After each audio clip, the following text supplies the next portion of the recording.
Gluten is the new dietary enemy. More and more people are swearing off wheat and grains in pursuit of better health. There's a lot of information on the internet, lots of books, lots of media out there saying how a gluten-free diet can make you healthy. What we've really seen in the last few years is the rise of celebrity endorsements of the gluten-free diet. Some experts say humans didn't evolve to digest gluten. For the 2.5 million years of evolution, 99.9% our species been gluten-free. There are claims the gluten-free diet cures a wide range of conditions like depression, arthritis, even autism. But this has some dietitians concerned. People are going on gluten-free diets to lose weight or to increase their health, when in actual fact they're doing the opposite. In this special investigation, I cut through the hype of the gluten-free diet. Should we all get on board, or is it just another fad?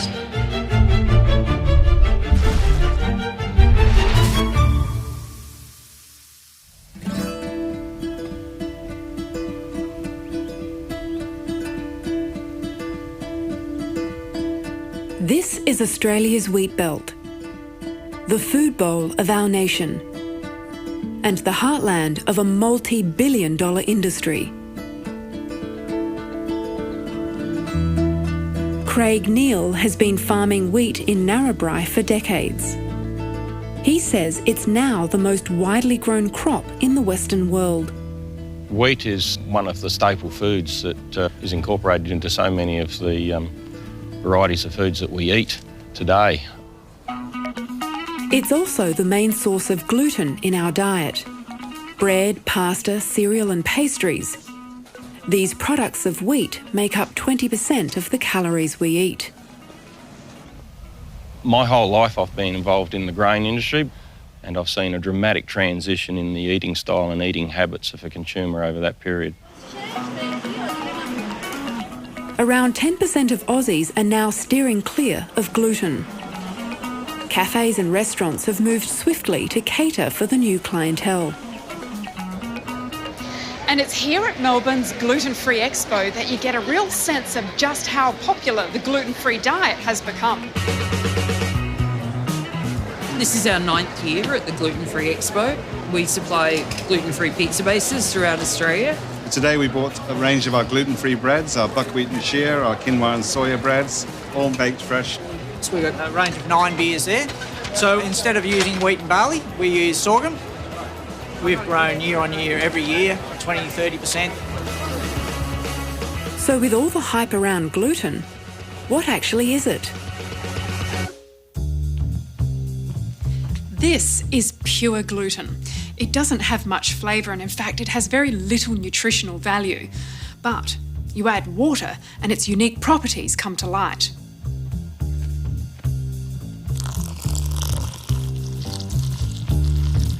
Gluten is a protein made up of 2 molecules, glutenin and gliadin, which form an elastic bond in the presence of water. Now, gluten is what makes dough sticky and flexible. And while it's found naturally in wheat and other grains, bakers often add extra gluten to bread to give it that spongy texture. Essentially, gluten is a very important protein for food texture and taste. It traps carbon dioxide, so it makes bread fluffy. It allows pizza dough to be twirled around. It gives it that kind of elasticity. It just so happens, though, that parts of gluten may be toxic to the immune system in people with coeliac disease. Gastroenterologist Dr. Jason Tai-Din says even the tiniest amount of gluten can be toxic to someone with coeliac disease.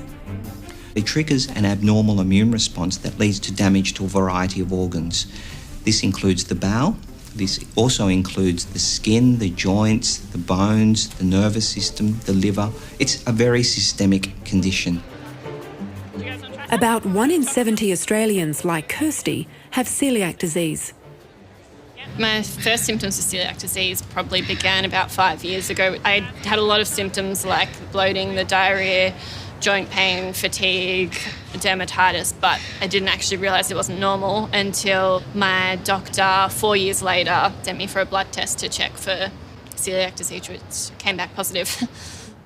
Kirsty is now meticulous about removing gluten from her diet.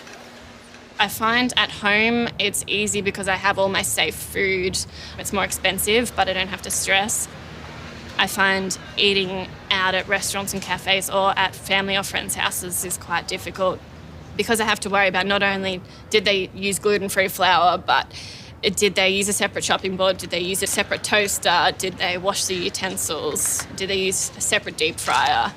That can be really stressful. It can make it hard eating out. Kirsty says that people who needlessly request gluten-free meals in restaurants might diminish the seriousness of celiac disease. People may order a gluten-free lunch, they may order a gluten-free salad, and then they order the normal cake or they order a beer with it. And so other restaurant staff think we can do that too, and they don't understand that we can't have any gluten at all. Even just 1 or 2 crumbs will obviously leave me sick with all my symptoms. Gluten unleashes its damaging effects in the small intestine. So these are actually sections of the small intestine under the microscope. On the left here you can see a normal healthy small bowel. And what you can appreciate are these long finger-like projections which we call villi. Now the villi are really important in increasing the surface area of the bowel and allowing nutrients to be absorbed properly. On the right here is a slide from somebody with celiac disease. And what happens is that you get a lot of immune cells causing inflammation to the area, and this expands the tissue up and effectively obliterates the villi. So this lack of surface area obviously results in some kind of malabsorption of nutrients? Exactly, so this can lead to iron and other vitamin deficiencies. Is this damage reversible? Yes, it is. So if a person's diagnosed and treated with a gluten-free diet, this villus atrophy or the damage here can completely return to normal. So is it just people with celiac disease who should be avoiding gluten? One of the world's leaders in the field of gluten research is Italian-born professor Alessio Fasano. He's a paediatric gastroenterologist at Massachusetts General Hospital in the US. We, as a species, we are not engineered to eat wheat because for the 2.5 million years of evolution, 99.9% our species been gluten-free. Gluten came into the picture only 10,000 years ago with the advent of agriculture. As a result, the human gut reacts to gluten as if it's a foreign invader and mounts an immune response against it. We didn't know the details of why gluten is toxic until the recent past, when scientists worldwide start to really look at this undigestible fragment of gluten. And to our major surprise, gluten is perceived by our immune system as a component of a bacterium or a virus and unleash the same weaponry that we use when we're under attack by an infection. As gluten enters the small intestine, it's recognized as foreign, and an immune reaction causes local inflammation in the gut. This occurs because humans haven't evolved with the right machinery to digest it properly. Gluten cannot be completely dismantled because we don't have the scissors, i.e. the enzymes, to cut in pieces and then peel off the single amino acids. So if humans can't digest gluten properly, does that mean we should all give it up? Not so fast, says Professor Fasano. The vast majority of people can deal with that and clean this problem without any clinical consequences. But in some people, gluten may actually play a role in the development of autoimmune diseases like arthritis, lupus, and Hashimoto's disease. In 2000, Professor Fasano's team made a remarkable discovery. His lab showed that gluten could stimulate a molecule in the gut called zonulin. Zonulin is a protein that has the capability to modulate the permeability of the gut. Regardless of whether or not someone has celiac disease, when they ingest wheat, the gliadin portion of gluten stimulates the release of zonulin, which in turn opens the junctions between cells in the gut lining. This theoretically makes the intestine leaky. The intestine has the important task to create a barrier, to be extremely discriminatory who comes in and who stays out. The leaky gut syndrome or the leaky gut situation is a situation which you lost this capability of control. This is purported to allow macromolecules to leak from the bowel and increase inflammation and the risk of autoimmune diseases. This is a controversial area of science because the evidence is scant. While some predict this discovery will earn Fasano a Nobel Prize, others in the medical fraternity remain sceptical. It's compounded by the lack of an accurate clinical test to assess gut leakiness. Still today, classical immunologists will have a hard time to accept the concept that zoning by modifying antigen trafficking can have such a role in a variety of immune diseases that span, again, from cancer to autoimmune diseases. So the burning question at the moment is, why do so many people who don't have celiac disease boast the benefits of a gluten-free diet? Is it real or is it imagined? In the past, we, and I put myself in there, made the rule that if you have a problem with gluten, that must be celiac disease. And if celiac disease was ruled out, you had no business whatsoever to be gluten-free. Over the years, particularly in the past 4 or 5 years, we learned that actually that's not the case. There are many people, they feel miserable when they eat gluten-containing food without being celiac.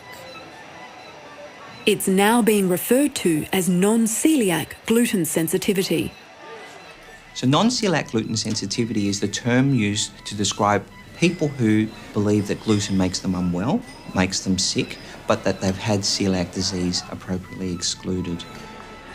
While it's still controversial, Dr. Tai Din says it's gaining acceptance among medical researchers.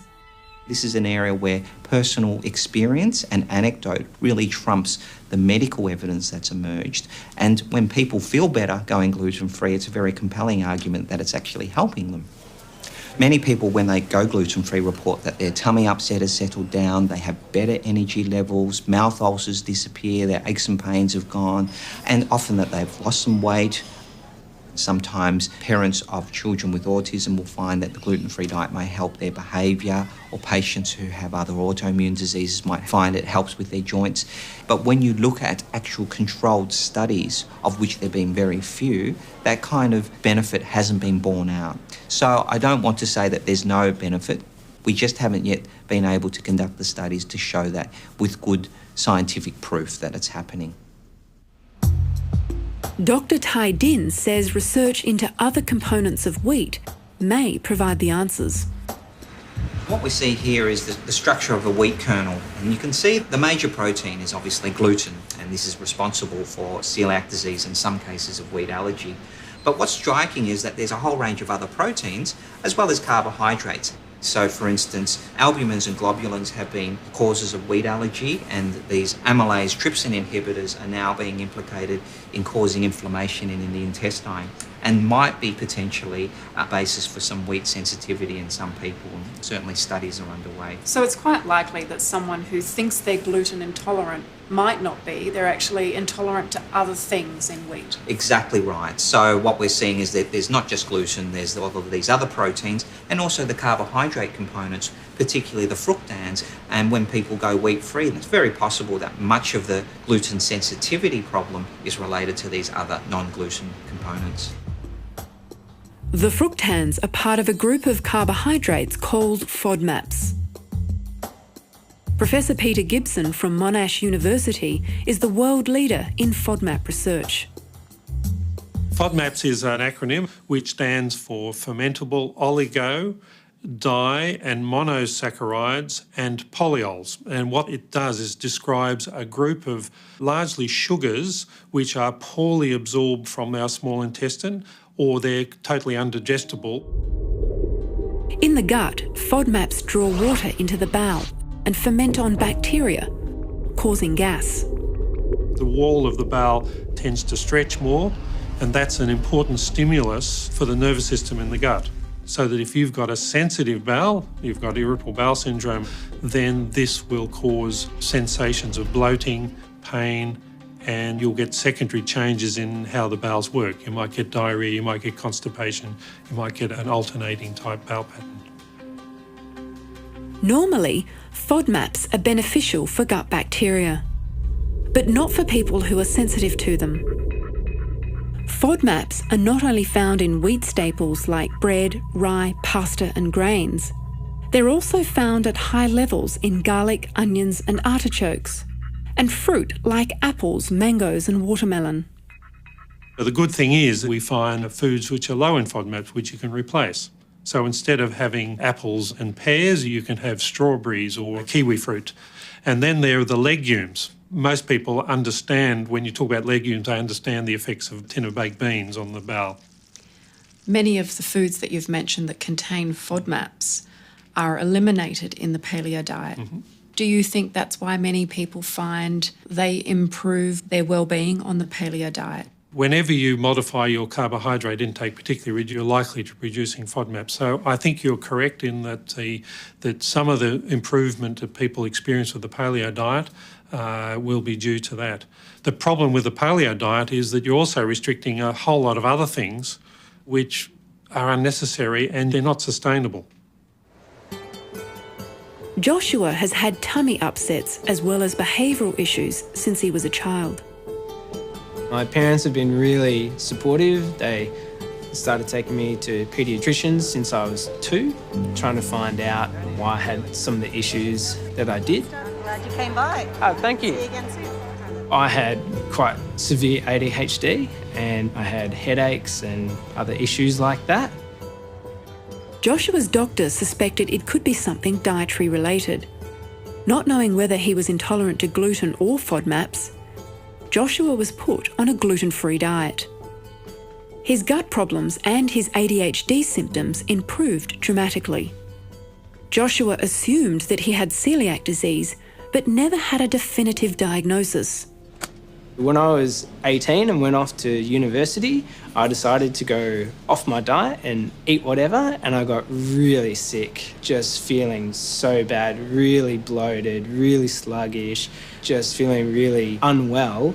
And then I went back onto my diet really strictly, and so I went totally off of gluten, and I thought, oh, I'm feeling heaps better. Maybe I'm celiac. Maybe I should talk to my GP about this. Testing for celiac disease while you're still on a gluten-free diet is problematic. Dr. Tai Din says it often gives false negative results.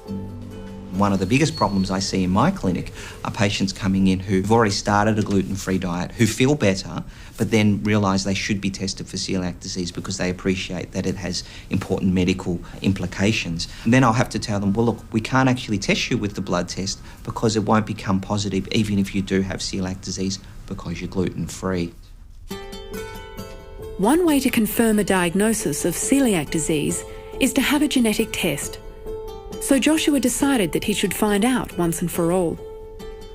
He gets the results in a week. An emerging theory that might explain the rapid rise of gluten intolerance nowadays is the way in which bread is baked, the process of panification. The process of panification in the past was an overnight process in which you take the flour, you put the water, you put yeast in there, and then for 16, 18 hours, you have this dough growing. This overnight process would allow enzymes from the yeast to effectively break down the gluten, a process we're not capable of doing ourselves because we humans lack those enzymes. But bread-making techniques have changed. What used to be an overnight process now only takes about 2 hours. Now, during these 2 hours, what you have is the enzyme we're not able to completely dismantle the toxic element of gluten, and therefore, even if we eat the same kind of wheat, we have an increased amount of toxic component gluten that we ingest because of the fact that it not been dismantled during the panification. Wheat farmer Craig has another theory. He believes the rise of gluten intolerance has more to do with the modern techniques of processing wheat. He says the current methods of milling wheat may contribute to gut problems. It's a very highly refined process The endosperm and the starch are milled down and all the other ingredients within the grain are extracted and then they're added back in at whatever ratio or proportion the end product requires. This modern processing produces high volumes at lower cost and is commonly used for the mass production of the sliced white bread that you find in supermarkets. That's why Craig now processes more of his wheat through a stone mill instead of a roller mill. The whole grain goes into the stone mill and it is ground into flour in one process and the flour comes out the other side. It is a very simple process and there is no destruction to nutrition or deterioration of the grain through that process. Craig says the demand for this type of wheat is increasing. While it still contains gluten, he says there's no harsh chemical processing, and he thinks people might mistakenly blame gluten for their gut problems, when it's likely to be their sensitivity to the chemicals used to process the wheat. We don't bleach it, we don't extract any of the bran or the wheat germ. There is absolutely no chemicals added to any of the products that we process, and that just gives us the comfort of supplying the end user a foodstuff that is 100% nutritional to the highest level. This type of less refined flour may be used by artisan bakers for making sourdough, which is popular with health-conscious consumers. Now that more and more Australians are cutting gluten from their diet, our supermarket shelves are increasingly being stocked with gluten-free products. This is the typical range of products available to those looking for gluten substitutes. It's so good for my clients with celiac disease because they've got so much more variety than they used to have when I started practicing. But even those people without celiac disease often think gluten-free is healthier. Well, it's funny, you know, they're all here in the health food aisle, but they're not necessarily healthier. And in fact, what you find that if you grab something like the pancake mix, if we compare the standard pancake mix here per 100 gram, we're looking at about 840 kilojoules. So this one's close to 1,400 kilojoules, so close to double. Yeah, so often when they remove the gluten, they have to add in additional fat and sugar to make it more palatable. Yeah, so gluten-free, not always healthier. Definitely not. Dietitian Melanie McGrice says people without celiac disease who insist on going gluten-free put their health at risk. Research shows that people who follow a gluten-free diet are at higher risk of nutritional deficiencies, particularly fibre and B vitamins, but also magnesium, calcium and iron. There's also research to show that it can have an impact on the microbiome as well. So I think that there is a lot of confusion that the gluten-free diet is healthier when in fact it's not. But Fasano says it all depends on how you go gluten-free. If you intend to go naturally gluten-free, so you don't use any substitutes, so you eat only fresh fruit, fresh vegetable, meat, fish, nuts, what you do is to embrace the diet that our species evolved with, and you're going to lose weight and you're going to feel great. But if you are talking about a gluten-free diet in which you indulge with gluten-free pasta and cookies and cakes and bread and beer, you will come back to my clinic, as many people with celiac disease they do, complaining that they gained 20 pounds since I saw them the previous time. Why? Because you substitute gluten with fat and sugar. People really need to work at making sure they get an adequate balance of vitamins and nutrients and fibre in their diet. And at the end of the day, a gluten-free cake is still a cake. My key message would be that if you don't need a gluten-free diet, you don't need to bother. But instead, focus on having a whole food, less processed diet, and you'll still get the same health benefits. Joshua is returning to the doctor with his wife Carmen to receive his gene test results. Look, the last time we chatted, we talked about the fact that going on a gluten-free diet seemed to at least partly help some of your symptoms. So we've gone ahead and done the gene test, and I have the result with us today. How are you feeling about things? I've been nervous. Are you? Yeah. Well, I've actually got some really good news for you. Your gene test has come back as showing you don't have the genes that give susceptibility to celiac disease. So, a great result. Ah, wow. Yeah. So this tells us that your susceptibility for celiac disease is very low and that the likelihood of the condition's less than 1%. That's awesome. Yeah, really good result. So basically, Being cleared for celiac disease means that Joshua doesn't have to be as meticulous about his diet. He will still reduce his FODMAPs, but doesn't have to worry about a strict gluten-free diet like someone with celiac disease. Low FODMAP diet is very different to gluten-free diet. Gluten-free diet means you've got to be a detective and you've got to find out where gluten is in everything that you eat and everything you cook. You can't cook chips in the fat which had the fish batter in it because there might be gluten in it. Low FODMAP diet is just reducing the total amount of FODMAPs that you eat. So they're much easier to do because it gives you a lot bigger choice and you don't have to be a walking detective. it was fantastic to speak to Josh, and particularly with these really good results. Well, now we can say at least that the gluten that he believes was triggering his symptoms is not due to celiac disease. I guess sometimes there's always that fear in the back of your mind that if it is celiac, there are serious medical consequences of having that, and just really relieved that I don't have those and I don't have to be on a strict diet. Probably can afford to be a little bit more lax with some of the dietary restrictions and not be too concerned if there's a little bit of gluten here and there. Yeah, it's really exciting. It's really good. I'm really happy. To learn more about gluten or the FODMAP diet, you can visit our website.